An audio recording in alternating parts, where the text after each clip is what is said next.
الحمد لله رب العالمين والصلاة والسلام على أشرف الأنبياء وسيد المرسلين سيدنا محمد وعلى آله وأصحابه أجمعين اللهم صل على سيدنا محمد وعلى آل سيدنا محمد كما صليت على إبراهيم وعلى آل إبراهيم في العالمين إنك حميد مجيد أعوذ بالله من الشيطان الرجيم بسم الله الرحمن الرحيم إن الذين لا يؤمنون بآيات الله لا يهديهم الله ولهم عذاب أليم إنما يفتري الكذب الذين لا يؤمنون بآيات الله وَأُولَئِكَ هُمُ الْكَاذِبُونَ قال المؤلف والمفسر رحمه الله تعالى أدام النفع بعلومه وعلومكم في الدارين آمين إلى أن قال يخبر تعالى أنه لا يهدي من أعرض عن ذكره وتغافل أما أنزله على رسوله صلى الله عليه وسلم ولم يكن له قصد إلى الإيمان بما جاء من عند الله. اب اللہ پاک خبر دیتے ہیں کہ اللہ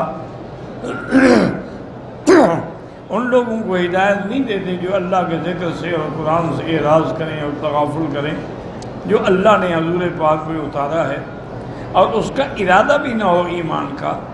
فَهَذَا الْجِنْسُ مِنَ النَّاسِ لَا يَهْدِيهِمُ اللَّهُ إِلَى الْإِيمَانِ بِآيَاتِهِ وَمَا أَرْسَلَ بِهِ رُسُلَهُ فِي الدُّنْيَا. یہ انسانوں کی جو جنس ہیں جو ایمان لانا بھی نہیں چاہتے اور اعراض کرتے ہیں ان کو اللہ ہدایت نہیں دیتے. وَلَهُمْ عَذَابٌ أَلِيمٌ مُوجِعٌ فِي الْآخِرَةِ ان کے لیے عذاب ہے دردناک آخرت کے اندر.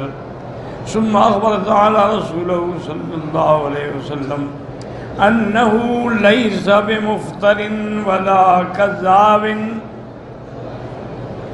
اب اللہ نے کافروں کے اعتراض کا جواب دیا ہے. ویسے پورے قرآن پاک میں آپ دیکھیں جہاں جہاں دشمنوں نے میرے آقا پہ اعتراض کیا ہے جواب اللہ نے براہ راست دیا. کافروں نے کہا کہ نعوذ باللہ آپ شاعر ہیں. اللہ نے فوراً قرآن میں کہا وما ہوا بقول شاعر. خدا کے بندے کیا کہہ رہے ہیں یہ شاعر کا کلام ہے. انہوں نے کہا یہ کاہن ہیں جو غاروں میں رہتے ہیں اور غیب کی خبریں دیتے ہیں. اللہ نے فوراً بلا بقول کاہن. یہ کاہن کا قول نہیں ہے. قلیلا ما تذکرون بہت تھوڑے ہیں جو نصیحت پکڑتے ہیں. اسی طریقے سے جب کافروں نے کہا نعوذ باللہ یا ایھا الذی نزل علیہ الذکر انہ لمجنون کہ حضور دیوانے ہیں, اللہ نے جواب دی وما صاحبکم بمجنون خبردار ہمارے ساتھی جو ہیں وہ مجنون نہیں ہیں. اور اللہ تبارک و تعالیٰ نے قسم بھی کھائی ہے ایک مقام پہ قسم کھا کے فرمایا ہے کہ ما انت بنعمت ربک بمجنون. تو اس لیے جہاں بھی اب کافروں نے چونکہ اعتراض کیا تھا کہ اللہ کا نبی قرآن خود بناتے اب اس کا بھی اللہ نے جواب دیا. ثم اخبر تعالی رسولہ ان لیس بمفتر ولا کذاب. میرا پیغمبر نہ تو خود قرآن بناتا ہے اور نہ نعوذ باللہ کبھی جھوٹ بولتا ہے. لأنه انما يفتر الكذب على الله وعلى رسوله شرار الخلق. اللہ پر جھوٹ تو وہ بولتے ہیں جو مخلوقات میں سے سب سے برے ہیں. الذين لا يؤمنون بآيات الله جو اللہ کی آیات پر ایمان نہیں لے آتے. من الکفرۃ والملحدین المعروفین بالکذب عند الناس. یہ وہ لوگ ہیں جو کافر ہیں جو ملحد ہیں اور دنیا جانتی ہے کہ یہ جھوٹے ہیں. والرسول محمد صلی اللہ علیہ وسلم کان اصدق الناس وبرهم. اللہ کے پیغمبر جو ہیں وہ تو سب سے سچے ہیں. وَأَكْمَلْهُمْ عِلْمًا علم کے اعتبار سے بھی کامل ہیں, عمل کے اعتبار سے بھی کامل ہیں. أَكْمَلْهُمْ عِلْمًا وَأَمْنًا وَإِيمَانًا وَإِيقَانًا. اور اللہ کے پیغمبر تو اپنے یقین میں بھی کامل ہیں. معروفاً بالصدق فی قومہ بلکہ اپنی قوم میں آپ صادق الامین کہلاتے تھے. یعنی حتیٰ کہ مکے کے کفار جو ہیں مشرکین جو ہیں وہ بھی مانتے تھے کہ حضور سچے ہیں. ایک دفعہ ایک عجیب واقعہ پیش آیا کہ ایک کسی قبیلے کا سردار مکے میں آیا، کافر تھا اور وہ ابو جہل کا مہمان تھا. تو ابو جہل اس کو لے کے آیا کہ چلو میں تمہیں کعبے کا طواف کراؤں. چونکہ طواف تو ابو جہل بھی کرتا تھا، کافر بھی کرتے تھے، مشرکین بھی کرتے تھے.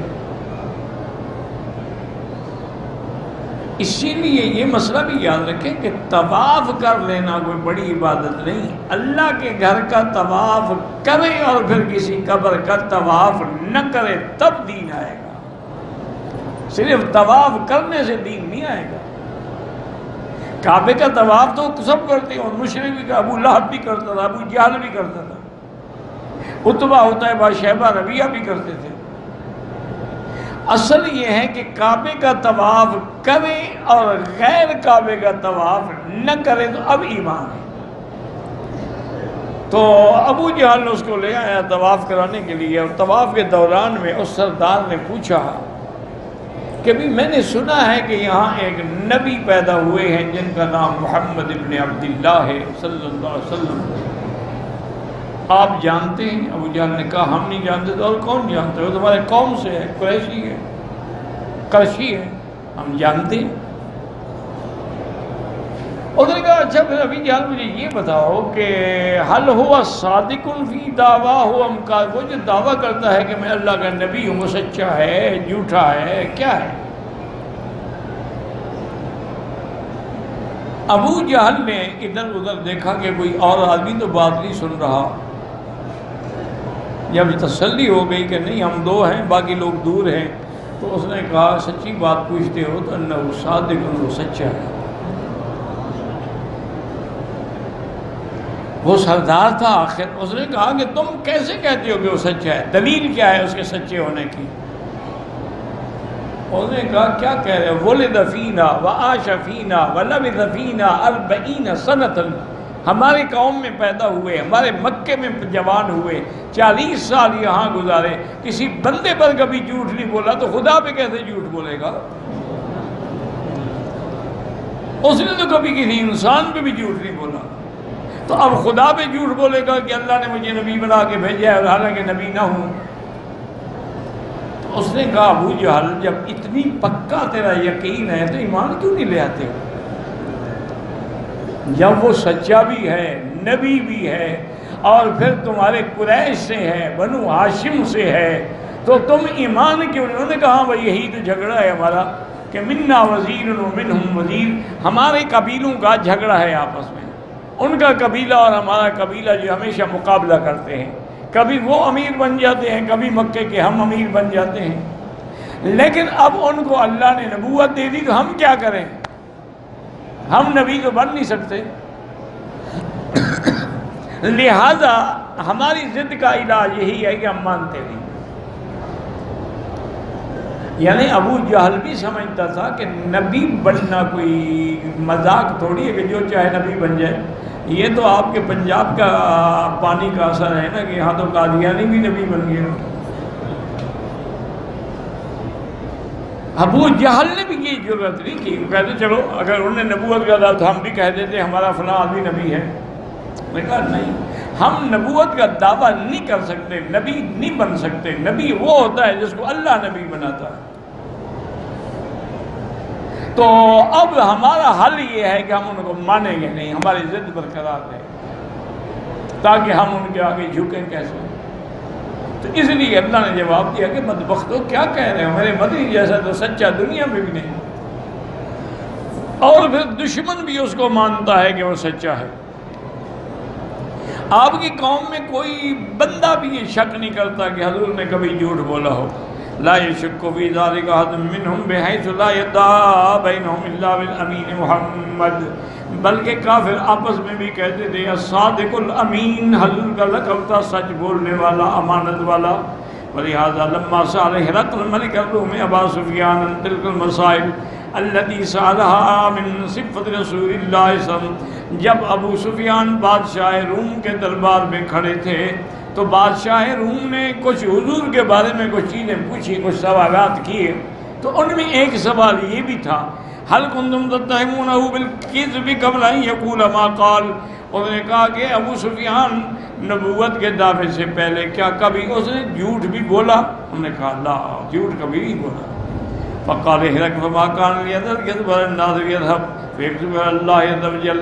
بادشاہ نے کہا کہ ابو سفیان پھر عجیب بات ہے کہ جس نے بندوں پہ کبھی جھوٹ نہیں بولا وہ خدا پہ پھر کیسے جھوٹ بولے گا؟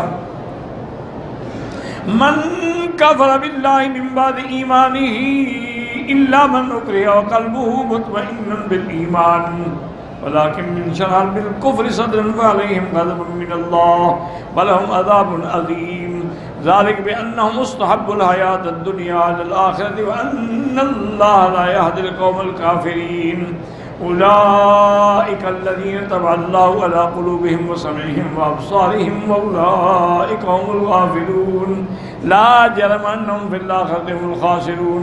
أخبر تعالى عمن كفر به بعد الإيمان والتبصر وشرح صدره بالكفر واطمأن به أنه قد غضب عليه لعلمهم بالإيمان ثم عدولهم عنه۔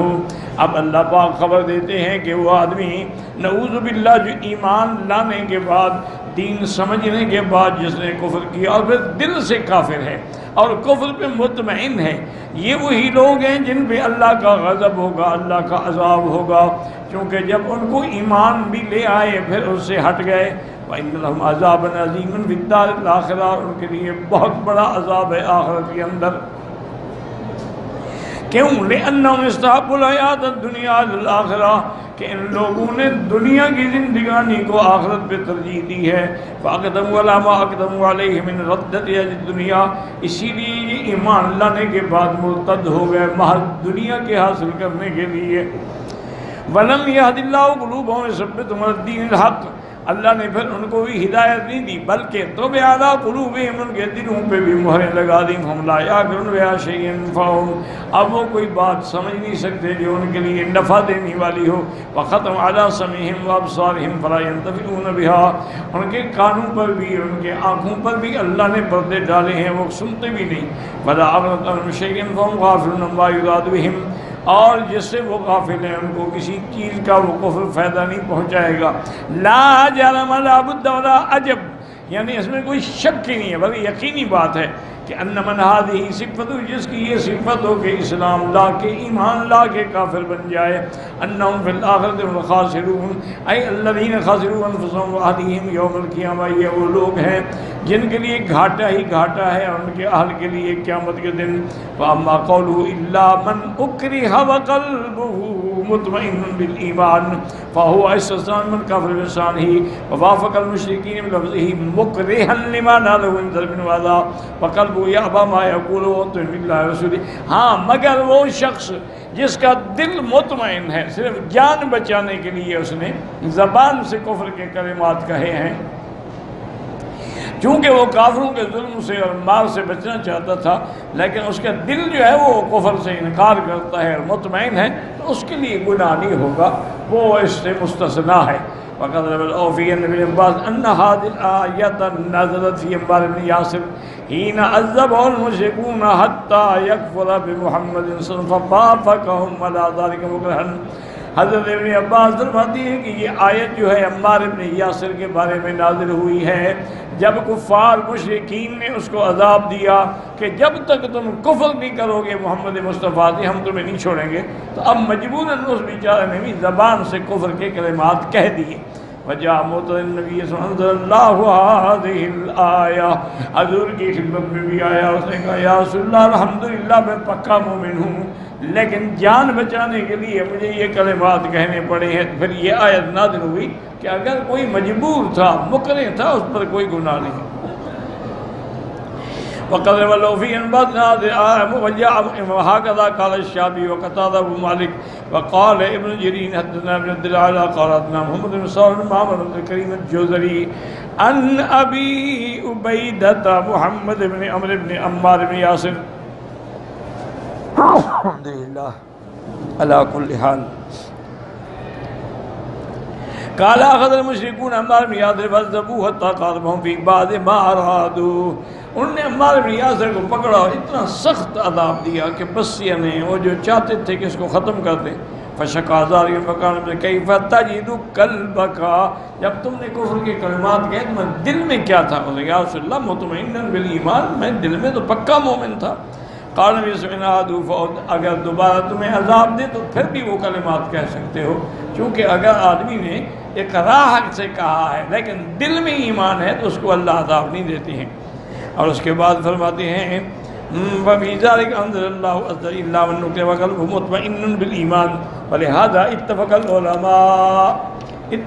العلماء على أن المقرئ الكفر يجوز له أن يوالي إبقاء لمحدثه، کہ ہاں جس پر کوئی جرم جبر کیا جائے اگر اس نے کہہ دیا تو کوئی حرج نہیں۔ وَيَجُوزُ لَهُ يَابَا كَمَا كَانَ بِلَالَ رَضِيَ اللَّهُ تَعَالَى يَابَا عَلَيْهِمْ ذَلِكَ فَضْلٌ بِهِ لَفَائِدٌ۔ ہاں ایک یہ بڑا مقام ہے کہ آدمی پر ظلم و ستم ہو اور پھر بھی وہ زبانی بھی کفر نہ کہے، تو یہ پھر بڑا مقام۔ اس لیے ایک حدیث میں آتا ہے کہ لا تشرک باللہ شیئا ان قتلت او حرقت، حضور نے فرمایا چاہے تم ٹکڑے ٹکڑے ہو جاؤ، آگ میں بھی ڈال دیے جاؤ، شرک نہیں کرنا۔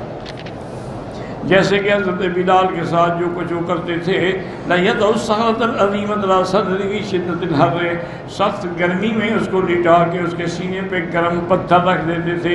وَيَأْمُرُونَهُ بِالشِّرْكِ بِاللَّهِ وَيَأْبَىٰ عَلَيْهِمْ، اور کہتے تھے کہ تم اللہ کے ساتھ شرک کرو، لگا کبھی نہیں، احد احد، وہ توحید کا نعرہ لگاتا۔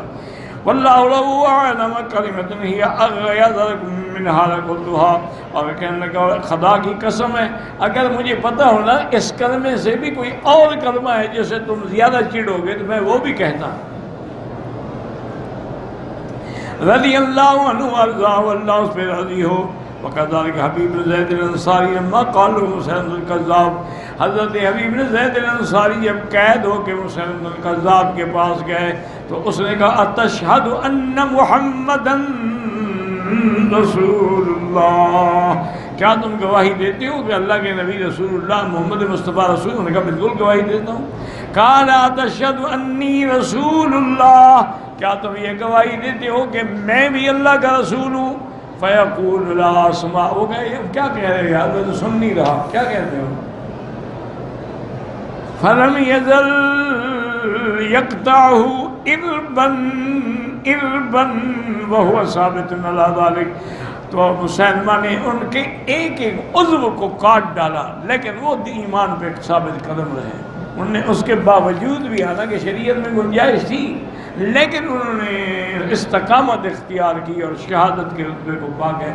یہ مسلمہ جو ہے نا، یاد رکھیں یہ حضور کے زمانے میں ہی پیدا ہوا تھا۔ یہ نجد کے علاقہ ہے یمامہ، یہ وہاں سے تھا، بنو حنیفہ قبیلے سے تھا۔ اس نے دعویٰ کیا تھا کہ میں بھی نبی ہوں۔ اب اس نے حضور کی خدمت میں پیغام بھی بھیجا تھا کہ یا رسول اللہ صلی اللہ علیہ وسلم اگر آپ اپنی وفات کے بعد مجھے اپنا خلیفہ منتخب کر لیں زندگی میں تو پھر میں نبوت کا دعویٰ چھوڑ دیتا ہوں اور آپ کے ساتھ مل جاتا ہوں۔ حضور نے فرمایا کیا کہہ رہے ہو، خلافت تو بڑی چیز ہے، تم اتنی چھوٹی سی لکڑی بھی مجھ سے مانگو میں وہ بھی دینے کے لیے تیار ہوں۔ تو وہ اپنے کفر پہ بالکل شدت سے اڑ گیا۔ قبیلہ بدبخت کا بہت بڑا تھا، حتیٰ کہ جب حضرت اسامہ بن زید کی قیادت میں صحابہ نے حضرت ابو بکر رضی اللہ عنہ کے دور میں اس کے خلاف جہاد کیا، اس وقت بھی اس کے ساتھ 70,000 کا فوج تھی۔ یہ نہ کہا کریں باطل کے ساتھ بھی لوگ کھڑے ہو جاتے ہیں، جھوٹوں کے ساتھ بھی لوگ کھڑے ہو جاتے ہیں۔ حتیٰ کہ ایک دفعہ اس کو ساتھیوں نے کہا کہ مسیلمہ اللہ کے نبی محمد مصطفیٰ فرماتے ہیں کہ مجھ پر جبریل آتا ہے پھر لوگوں کو قرآن سناتے ہیں، تم جو نبی ہو تو تم پر بھی وحی آتی ہے؟ انہوں نے کہا ہاں جی بالکل ہمیں مجھ پر بھی وحی آتی ہے۔ انہوں نے کہا اگر تم پر وحی آتی ہے تو تم بھی تو ہمیں سناؤ نا کہ وحی میں کیا آیا۔ انہوں نے کہا ٹھیک ہے ہم بھی سنا دیں گے۔ تو ایک دن بیٹھا تھا اپنی مجلس میں، تو انہوں نے کہا کہ آج مجھ پہ جو وحی اتری ہے نا، القاء ہوا ہے، اس میں یہ ہے کہ الفیل والفیل وما ادراک ما الفیل ذنبہ کثیر وخرطومہ طویل، کہ ہاتھی رے ہاتھی جس کی دم چھوٹی ہوتی ہے اور اس کی سونڈ لمبی ہوتی ہے۔ انہوں نے کہا آج مجھ پر یہ قرآن نازل ہوا ہے۔ انہوں نے کہا بات سنو، یہ تو ہم آپس میں بیٹھے ہیں، اگر باہر تم نے یہ سنا ہے لوگ جوتے مار مار کے تیرا سر گنجے، یہ قرآن ہے الفیل و ملفیل؟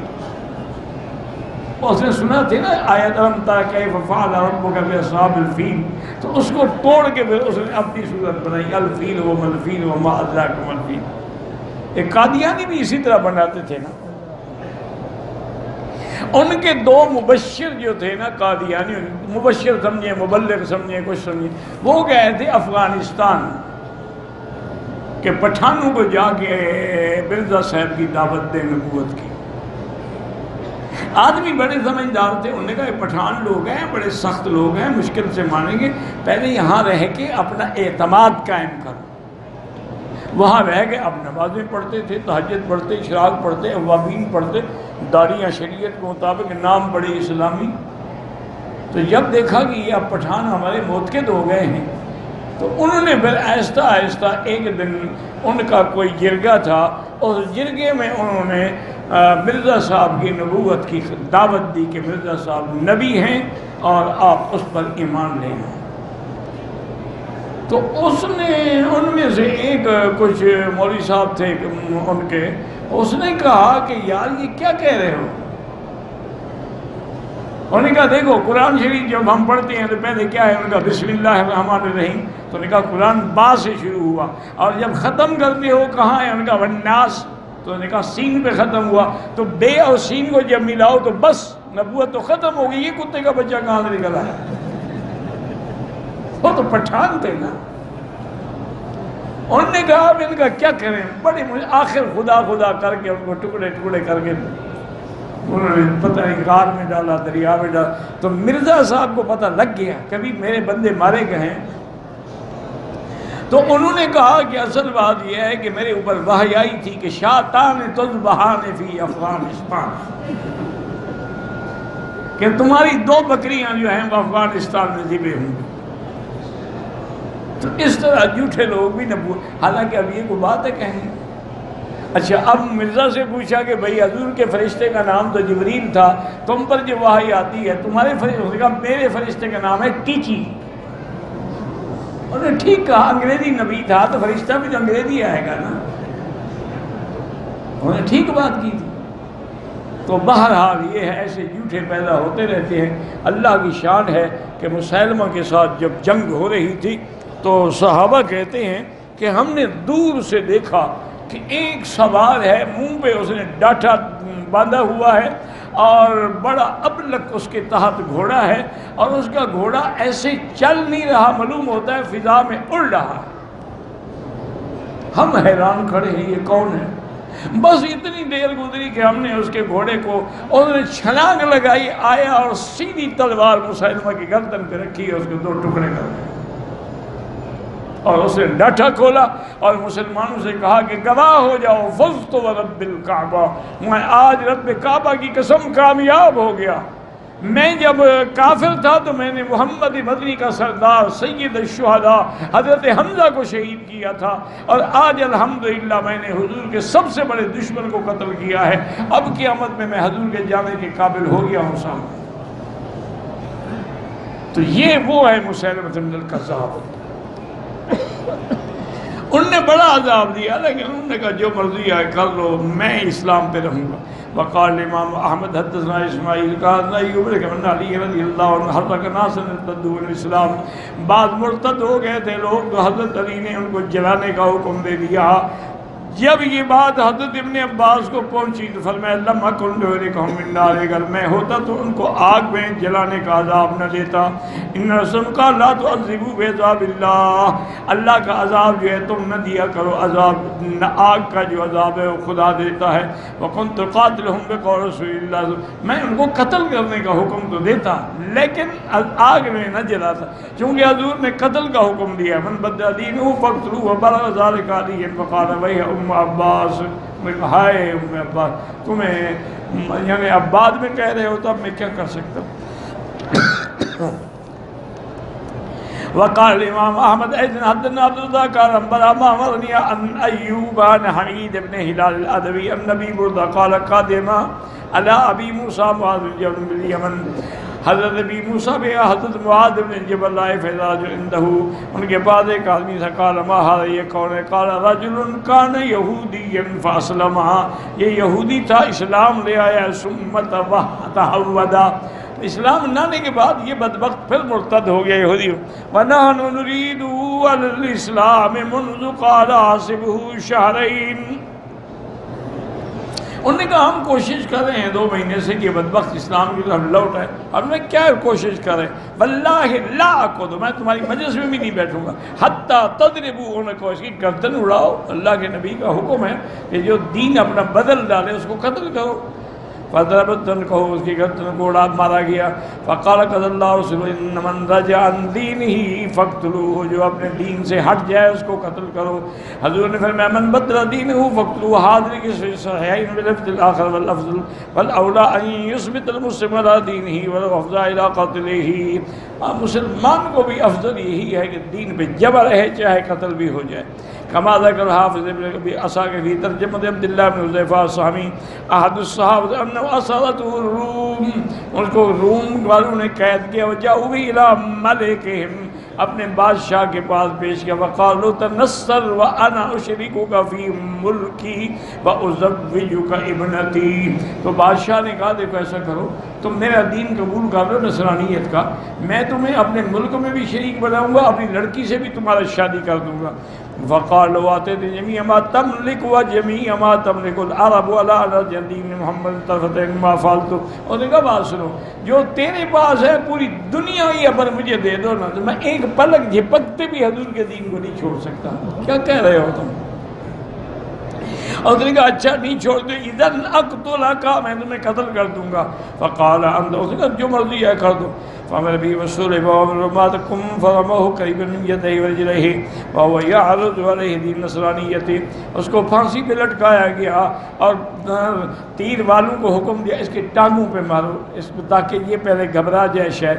ثم امر به ثم امر بقدر، وہ پھر بھی وہ نہیں مانے دین پہ، اس نے اس کے بعد ایک بہت بڑا کڑھا تیار کیا، وفی روایت ببقر من حاصن قومیت، یعنی بہت بڑا تانبے کا اس کو گرم کیا گیا۔ وجاء بأسير من المسلمين فألقاه، مسلمانوں کے قیدی کو لایا گیا تو جلتے ہوئے کڑھاؤ میں ڈالا گیا، فیضا اذا منتلوه، اب وہ ہڈیاں ہی رہ گئیں۔ اور ادارے وبا سے کہا اچھا تم بھی اسلام لے آؤ، تمہارا بھی ہے، کہا جو مرضی آئے کرو۔ بکلے کافی اور بکافت میں فی، جب اس کو اٹھائے نا وہ منجنیک پہ کہ اس کو ڈالیں تو رونے لگ گئے۔ اس نے کہا اچھا معلوم ہوتا ہے اب یہ گھبرا گیا ہے۔ انہوں نے کہا اچھا تو ایسے، فقال انی انما بکیت لان نفسی انما هي نفس واحدۃ تلقى فی هذه القدر الساعۃ فی اللہ، انہوں نے کہا بدبخت میں اس لیے رو رہا تھا کہ میری ایک جان ہے جو آج اللہ کے لیے اس میں ڈالی جا رہی ہے، لیکن میرا تمنا یہ تھی کہ احببت ان یکون نبی عد کل شعرۃ فی جسدی نفس تعذب بهذا العذاب فی اللہ، میری تمنا یہ تھی، میں اس لیے رو رہا ہوں کہ اللہ نے مجھے جتنے بال دیے ہیں اتنی مجھے زندگی دیتے نفس دیتے، اور ہر دفعہ میں اللہ کے راستے میں جلتا رہتا۔ انہ سجنوں نے حطام الشراب ایامن، اس نے ایک روایت میں یہ بھی ہے کہ پہلے قید میں ڈالا، اس کا کھانا پانی بند کر دیا، سمار سے جائے بخمر اللہ خنزیر من بہو، اس کے بعد انہوں نے شراب بھی بھیجا، خنزیر کا گوشت بھی، انہوں نے کہا یہ حرام ہے، میں نہیں اس کے قریب آتا۔ فقال ملک فقبل راسی، انہوں نے کہا اچھا ایسا کرو کہ اور نہیں مانتے ہو نا، میرے سر پہ بوسہ دے دو تو میں تمہیں چھوڑ دوں گا۔ ہم نے کہا میں تمہارے سر پہ بوسہ نہیں دیتا۔ انہوں نے کہا اچھا ایسا کرو اگر تم بوسہ دو نا جتنے مسلمان قیدی ہیں میں سب کو چھوڑ دوں گا۔ انہوں نے کہا پھر میں دیتا ہوں، اپنے لیے تو میں نہیں دیتا۔ تو اس نے اس کے بعد جو ہے تو اس نے بھی زبان جو ہے پوری کی. ان فتمئی جمیع فقال نام فقبل راس اترکہ اترکماہ جمیع سار المسلمین عندہ. سارے قیدی بھی انہوں نے چھوڑ دیے. فلما راجع قالوا ترین حق علی کل مسلم ان یقبل راس عبد اللہ بن حذافہ وانا ابدأ فقام فقبل راس رضی اللہ عنہ. جب واپس آئے تو حضرت عمر نے فرمایا کہ لوگوں سنو، اس نے اتنا بڑا کام کیا ہے، ہم سب پر یہ لازم ہے کہ اس کے ماتھے پہ بوسہ دیں. سب سے پہلے میں بوسہ دیتا ہوں. تو حضرت عمر نے بوسہ دیا، پھر سب صحابہ نے بوسہ دیا کہ اس نے مسلمانوں کو چھڑانے کے لیے تو بوسہ قبول کیا، اپنی زندگی کے لیے قبول نہیں کیا. واللہ اعلم.